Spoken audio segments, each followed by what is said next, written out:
안녕하세요. 부자오빠입니다. 대만의 디지타임스에 따르면 삼성전자와 인텔이 애플의 자체 개발 프로세서인 M1 칩을 수주하기 위해 경쟁하고 있다고 합니다. 저는 처음에 이 기사를 보고 제 눈을 의심했습니다. 왜냐하면 디지타임스는 TSMC에게 굉장히 편향된 기사를 쓰는 언론이거든요. 디지타임스는 뼛속까지 TSMC 편이기 때문에 웬만해서는 경쟁 관계에 있는 삼성전자에게 유리한 기사를 쓰지 않습니다. 오히려 별것도 아닌 거 가지고 뭐 삼성전자 큰일 났다 뭐 이런 식으로 조금 오버하는 경향이 있는데, 웬일인지 이번 기사에서는 삼성전자에게 좀 우호적인 기사를 썼습니다. 현재 애플은 M1 칩을 전량 TSMC에게 위탁을 하고 있습니다. 뿐만 아니라 아이폰에 탑재되는 바이오닉 칩도 전량 TSMC에게 위탁하고 있죠. 애플이 예전에는 삼성전자와 TSMC에게 사이좋게 나눠서 위탁을 했었는데, 언젠가부턴가 삼성전자를 손절하고 전량 TSMC에게 위탁을 하기 시작했습니다. 이것과 관련해서 여러 가지 설이 있는데, 뭐 스마트폰에서 경쟁 관계이기 때문에 삼성전자에게 물량을 안 주는 거다, 이런 말도 있고, TSMC가 후공정 패키징에서 비약적인 발전을 이루면서 그때부터 전량 TSMC에게 몰아줬다, 뭐 이런 말도 있습니다. 뭐 어찌됐든 애플이 M1 칩을 만약에 삼성전자에게 위탁을 한다면 이건 상상 이상의 큰 호재일 수 있습니다. 아직 확정된 것은 아니지만 사실 이 가능성이 거론되는 것 자체가 삼성전자에게는 유리하게 작용할 수 있거든요. 근데 이걸 굳이 디지타임스에서 보도했다는 것은 저로서는 조금 이해하기가 힘든데, 뭐 어쨌든 삼성전자에게는 좋은 소식입니다. 먼저 배경 설명을 잠깐 해드리자면, 파운드리는 반도체 제조를 전문으로 하는 분야입니다. 반도체는 크게 설계를 전문으로 하는 팹리스, 그리고 제조를 전문으로 하는 파운드리로 나눌 수 있는데, 삼성전자는 설계와 제조를 모두 하고 있고, TSMC는 제조만 하고 있습니다. 참고로 설계와 제조를 다 하는 기업을 IDM 또는 종합반도체라고 하고요. 인텔도 종합반도체에 해당이 됩니다. 아무래도 두 개 다 하는 것보다는 한 가지에만 올인하는 게 효율이 더 좋겠죠. 그래서 파운드리 분야에서는 TSMC가 굉장히 독보적인 위치에 있습니다. 자, 이렇게 압도적인, 정말 넘사라는 표현이 뭐 과언이 아닐 정도로 TSMC는 파운드리에서 독보적인 위치에 있는데, 삼성전자가 TSMC에 이어서 세계 2위라고는 하지만 사실 점유율 격차가 거의 3배 가까이 나거든요. 보통 세계 1, 2위 하면 뭔가 좀 비슷해야 될 것 같은 느낌이 있는데, 이 파운드리 분야에서는 그렇지가 않습니다. 파운드리는 비메모리 반도체로 분류가 되는데, 사실 삼성전자는 메모리 반도체가 주력이죠. 이 파운드리는 주력이 아닙니다. 어떻게 보면 삼성전자에게 파운드리는 전공 과목이 아닌데 노벨상 수상자와 지금 경쟁을 하고 있는 꼴입니다. 딱 봐도 상대가 안 되는 게임이죠.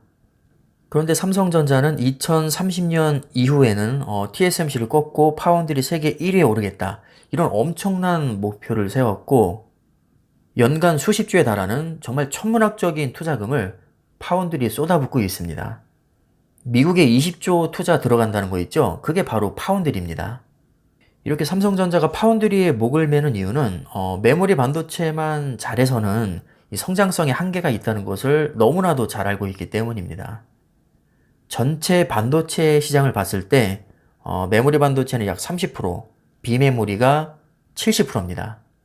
근데 삼성이 정말 대단한 게 이 30% 시장에서 압도적인 1위를 해서 전체 반도체 시장에서도 인텔을 누르고 1등을 먹었습니다. 근데 여기에서 만족할 삼성전자가 아니죠. 30% 시장에서 이미 짱을 먹었으니까 이제는 더 큰 시장에서 1위를 먹겠다. 이게 바로 삼성전자의 목표입니다. 냉정하게 봤을 때 비메모리 설계 쪽은 따라잡기가 너무 힘들고, 파운드리는 이미 종합반도체 업체로서 메모리 반도체에서 쌓아온 기술력이 있기 때문에 지금 당장은 차이가 많이 나도 따라잡을 가능성이 충분히 있습니다. 적어도 팹리스보다는 훨씬 높다고 봅니다. 더구나 파운드리는 벌써부터 포화 상태이기 때문에 최근에는 가격을 최대 20%까지 올려버렸죠. 가격을 이렇게 올려도 군소리 못합니다. 왜냐하면 지금 공급이 수요를 전혀 따라가고 있지 못하기 때문입니다. 여러분들 요즘에 차량용 반도체가 없어서 자동차 공장들이 문 닫고 있는 거 아시죠? 지금 외제차뿐만 아니라 국산차도 신차 계약을 하려면 뭐 6개월 이상도 기다려야 됩니다.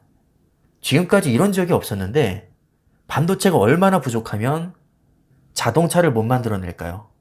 지금 차량용 반도체뿐만 아니라 모든 반도체가 다 마찬가지입니다. 뭐 스마트폰에 들어가는 반도체, 자율주행차에 들어가는 반도체, 뭐 거의 모든 분야의 반도체가 지금 없어서 난리입니다.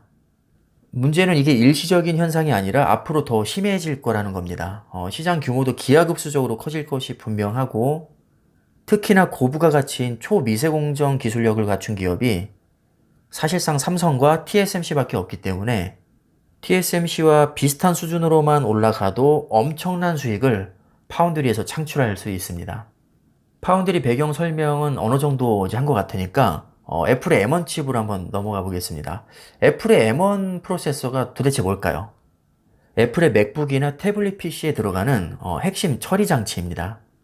사실 얼마 전까지만 해도 애플이 인텔 CPU를 공급받아서 쓰다가 언젠가부터 본인들이 직접 프로세서를 설계해서 TSMC에게 위탁하게 됩니다. 인텔 입장에서는 완전히 손절당한 거죠. 이것은 마치 테슬라에서 배터리 회사를 인수해서 2차 전지를 직접 만드는 것과 비슷한 이치라고 보시면 됩니다. 아무래도 외부에서 공급받는 것보다는 본인들이 능력이 된다면 직접 만들어서 쓰는 게 여러모로 훨씬 유리합니다. 애플이 돈이 없나요? 정말 많습니다. 마음만 먹으면 뭐든지 할 수 있죠. 실제로 애플은 막대한 자본력을 바탕으로 유능한 인재 대거 고용해서 괴물 같은 M1 칩을 직접 만들어 버립니다. 자, 이렇게 설계까진 잘 했는데 아무리 애플이라도 당장 파운드리 공장을 만들 수는 없거든요. 그래서 이렇게 기가 막히게 설계한 M1 칩을 TSMC에게 지금까지는 전량 위탁을 했었습니다. 근데 오늘 기사의 내용을 보면 지금까지는 TSMC에게 완전히 몰빵을 하다가 이제는 삼성전자나 인텔에게도 우리가 M1 칩을 줄 수 있다, 이런 얘기를 하는 거거든요. 이렇게 되면 TSMC의 점유율을 삼성전자가 어느 정도 뺏어올 것이고 수익성이나 점유율도 개선될 가능성이 높습니다. M1 칩은 기본적으로 모바일에 최적화된 ARM 아키텍처를 기반으로 하기 때문에 X86 기반의 인텔 CPU와는 태생 자체가 다릅니다. 설계부터 제조까지 저전력, 저발열, 초미세 공정을 기반으로 합니다. 원래는 고성능과는 거리가 먼데 애플에서 외계인을 고문했는지 심지어 인텔 CPU보다 성능도 훨씬 좋게 만들어버립니다. 이거는 사실 말이 안 되는 거거든요. 태생 자체가 성능을 약간 포기하더라도 저전력, 저발열에 중점을 두는 건데 인텔 CPU보다 성능까지 더 좋게 만들어버리면 인텔은 나가 죽으라는 얘기밖에 안 되는 겁니다. 지금 전반적인 상황이 인텔에게 굉장히 불리한 방향으로 가고 있어서 아마 앞으로 인텔 CPU 입지가 굉장히 좁아질 것으로 예상됩니다. 문제는 이게 애플에 그치지 않고 마이크로소프트나 구글, 아마존 같은 기업들도 자체 설계 쪽으로 지금 가닥을 잡고 슬슬 기술 개발을 하고 있다는 겁니다. 한마디로 인텔에게는 엄청난 악재, 삼성전자나 TSMC에게는 엄청난 호재로 작용할 가능성이 높습니다. 왜냐하면 인텔 CPU를 받았을 때는 설계부터 제조까지 인텔이 다 했지만 이제는 설계는 본인들이 직접, 그리고 제조는 전문 파운드리인 TSMC나 삼성에게 위탁할 가능성이 높기 때문입니다. 물론 인텔도 파운드리 진출을 선언했습니다.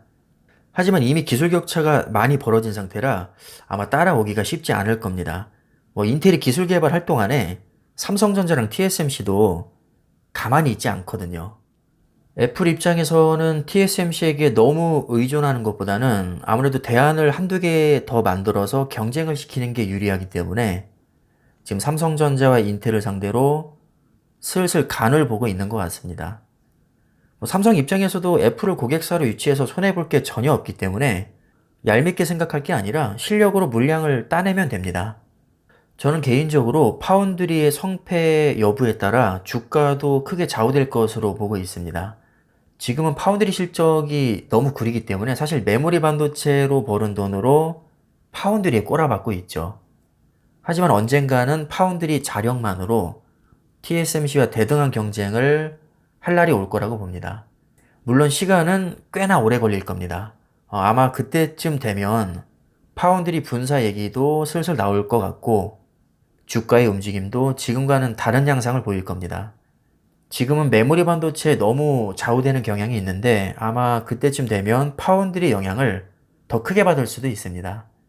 아직은 파운드리에 대한 기대감이 거의 바닥이라 선반영은 거의 안 됐다고 보거든요.